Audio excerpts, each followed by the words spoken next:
the shore where time sleeps. Far beyond the busy cities, beyond the sound of horns and crowds, there was a lonely shore where time itself seemed to sleep. On that quiet coast stood a tall white lighthouse, its paint faded by years of wind and salt, but it still stood proud. Its light still turned slowly, like an old heart that refused to stop beating. Inside that tower lived a man named Elias, a gentle soul with eyes the color of mist. He had spent nearly 40 years by the sea, tending the light, watching the waves come and go, like pages of a book written by the wind. People from the nearby village called him the man who spoke with the ocean. They said that sometimes, at night, he whispered to the waves, as if they were old friends returning home. And maybe he did, because loneliness can make a man find friendship even in the sound of the sea. When storms raged and thunder rolled like drums across the sky, Elias would stand by the lantern and whisper softly, "Steady now. Don't lose your temper. Let the ships pass safely." And somehow, the storm always seemed to calm a little. Part 2. The Bottle and the Message. One gray morning, after the tide had pulled away its secrets, Elias saw something shining between two rocks, a small glass bottle, green and old, its mouth sealed tightly with wax. Inside it, a letter. He opened it slowly. The paper inside was wrinkled, the ink nearly gone, but he could still read the words. To whoever finds this, if you ever feel alone, look toward the moon. Someone somewhere is thinking of you, too. No name, no address, only a small drawing at the bottom. A lighthouse beneath a full moon. Elias smiled softly. "Well now," he whispered, "seems I'm not the only one who talks to the sea." He placed the letter near his bedside, and that night, when he looked up at the moon, he felt a strange warmth inside his chest, as if the sea had whispered back. Part 3. The Visitor in the Rain. That evening, the clouds rolled in heavy and dark, the kind of sky that promised thunder. The lighthouse light spun slowly, throwing golden ribbons across the sea. Then came a sound Elias hadn't heard in years, a knock at the door. He opened it, and there stood a young woman, soaked from head to toe. Her hair clung to her cheeks, her eyes full of apology and exhaustion. "Good evening," she said politely. "I'm sorry to trouble you. My name is Clara. My boat was caught in the storm. I just need a place to stay until morning." Elias nodded. "Of course, my dear. Come in. The sea can be a cruel teacher." He handed her a towel and poured her a cup of tea, the kind that warms both hands and heart. As the storm roared outside, they sat in silence for a while, listening to the rhythm of rain on glass. Finally, Clara spoke. "This lighthouse, it feels familiar somehow, like I've seen it before." Elias smiled. "Perhaps in a dream, or maybe in a letter floating at sea." Her eyes lifted, a hint of surprise there, but he said nothing more. The calm after the storm. By morning, the storm had left. The air smelled of salt and earth. The sea stretched wide and silver under the sunlight. Clara stood near the window, her hair loose and golden in the light. "I can't thank you enough," she said softly. "You've been so kind." Elias waved his hand. Kindness costs nothing, and yet it pays more than gold. She smiled. That was an old saying her grandmother used to repeat. When she turned to leave, Elias handed her the bottle with the letter inside. "Does this look familiar?" he asked gently. She stared at it, her lips parted in shock. "I wrote this," she whispered, "many years ago. When I was 16, I threw it into the sea after my mother passed away. I never thought anyone would find it." Elias nodded. "Perhaps the sea wanted you to come back. Sometimes what we send away finds its way home when we're ready." Tears filled her eyes.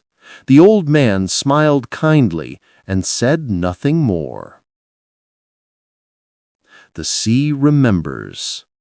The morning sun rose shyly, its light sliding across the quiet sea like a gentle whisper. Elias stood by the window, holding the bottle one last time. The letter inside glowed faintly, as if it carried a memory of moonlight. Clara watched him silently, her heart heavy with the strange weight of fate. "Funny, isn't it," she said softly, "how the sea can return what we thought was lost forever?" Elias nodded. "Yes, the sea remembers everything. It just takes its own sweet time to give it back." Clara smiled faintly. "That's a lovely thought. Patience of the sea." He chuckled. "And patience of old men, too. We both have learned to wait for the tide to turn." For a moment, they stood in silence. Only the sound of waves breathing against the rocks filled the air. Then Clara asked quietly, "Why did you choose to live here, all alone?" Elias turned slowly toward her, his eyes distant, like someone watching a film only he could see.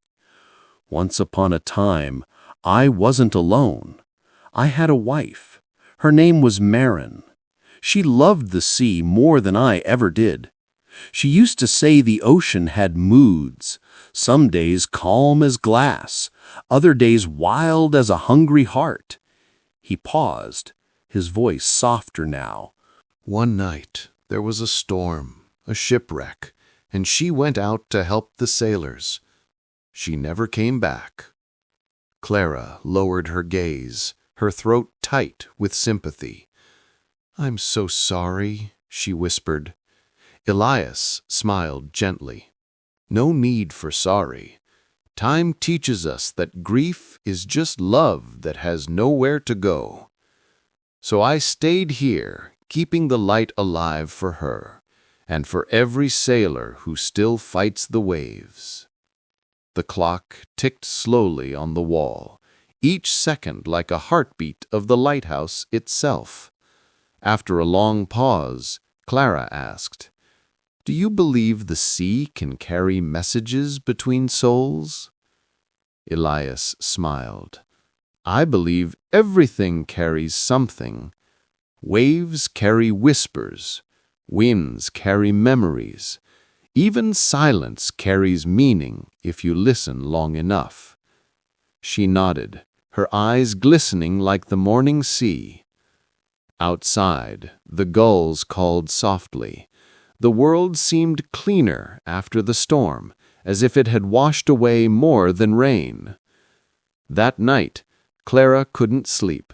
The rhythm of the waves sounded like someone calling her name. She walked quietly up the spiral stairs to the lantern room. Elias was there, tending the light. The flame flickered gently inside the glass, casting golden lines across his weathered face. "You're awake," he said, without turning, his voice calm like the sea after rain. "I couldn't sleep," she replied. "The sound of the sea keeps whispering, as if it's trying to say something." He smiled. "Maybe it is. Maybe it's just saying, 'Thank you for listening.'"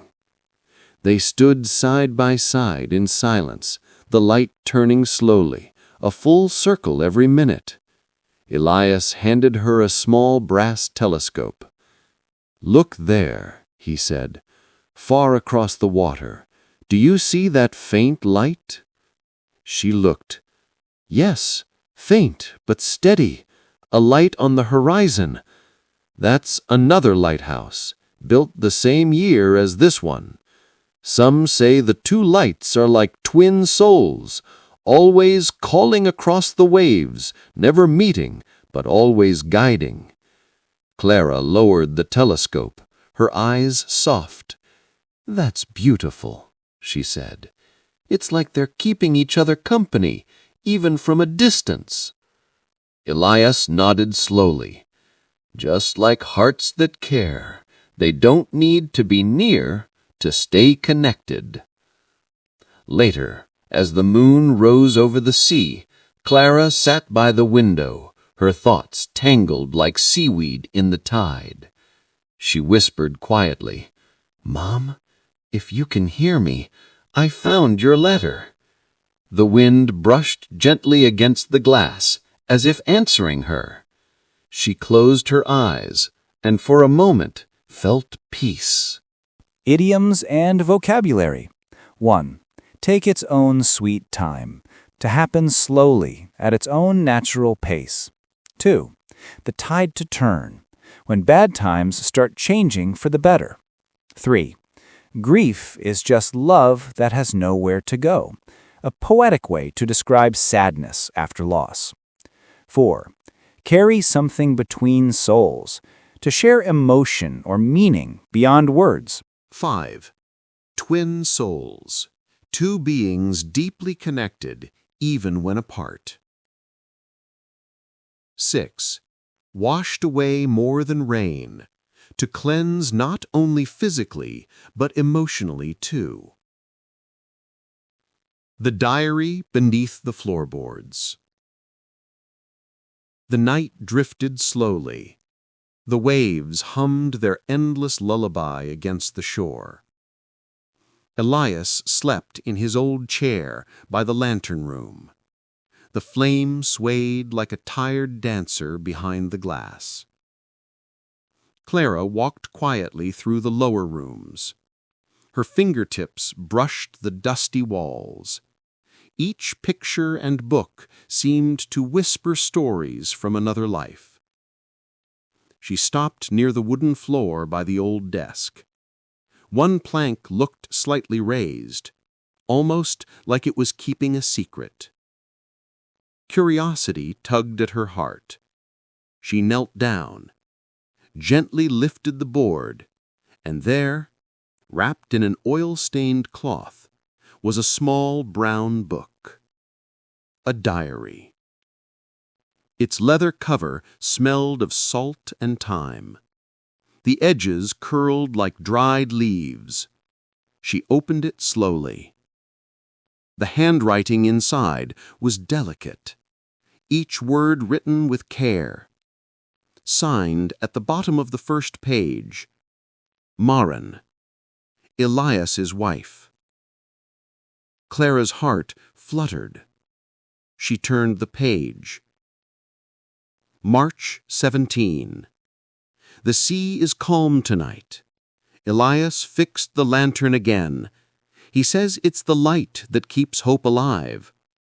I think it's love that does that. But perhaps they're the same thing. Clara read the next lines with growing wonder. April 9. The village children came by today. I told them stories about moonlight on the waves. They laughed and called me the sea's storyteller. Her eyes softened. The pages felt alive, as if Maren herself was whispering from the paper. She turned another page. May 12. I found a young girl on the shore today, lost, alone. She said her name was Clara. I took her in for a while. She reminded me of myself. The sea always brings back what we need most. Clara froze. Her breath caught in her throat. The room seemed to sway like the ocean itself. She whispered, "That's me." The sound of footsteps came from behind. Elias stood in the doorway, holding a lantern in his hand.